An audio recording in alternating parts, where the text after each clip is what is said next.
Hey, it's Dan talking. Cut the root before it turns into a tree. Now, I'm a very visual person, and I see these, or make up these images in my mind, rather. And, trees are quite large. Sometimes they're even bigger than buildings. And it always starts somewhere, and it always starts small. It starts from a seed, and then there's roots, then it grows up, and then there's branches, and it spreads out all over the place. When you are facing toxic thinking, it always starts somewhere. Everything has to start. There's always a beginning to everything. Before it grows branches, you might want to tackle that when it's still a root. And I think this is a quite important concept that many people who are facing mental turmoil, inner turmoil, take that axe and you gotta chop it. And it's gonna have to be our jobs to recognize when that seed has been planted and now it's rooting out.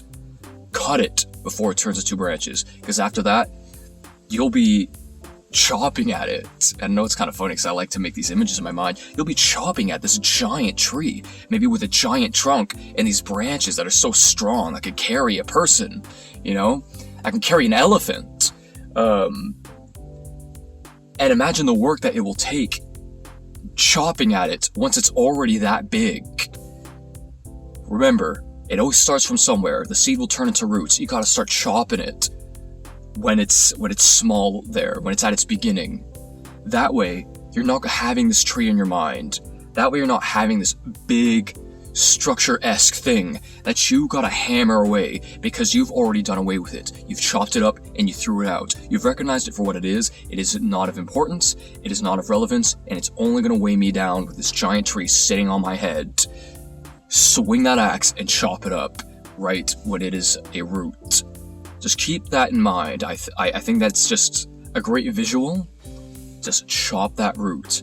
Cut that root before it turns into a tree. Because you know what that's like. I think a lot of people know what it's like to have that weight on your shoulders, that weight in your mind. Especially with toxic things that we feed ourselves. Toxic mindsets that we feed ourselves. Bad thinking. Mental weights that are unnecessary, thinking things that we can just toss away. We don't need it. When it's rooting out, chop that root before it turns into a tree, and that way we can, things won't always be perfect, but we can make more of an assurance that that weight of that big tree in your head just won't be there. We have more of an assurance of that if you just keep swinging while it's small. Cut that root before it turns into a tree.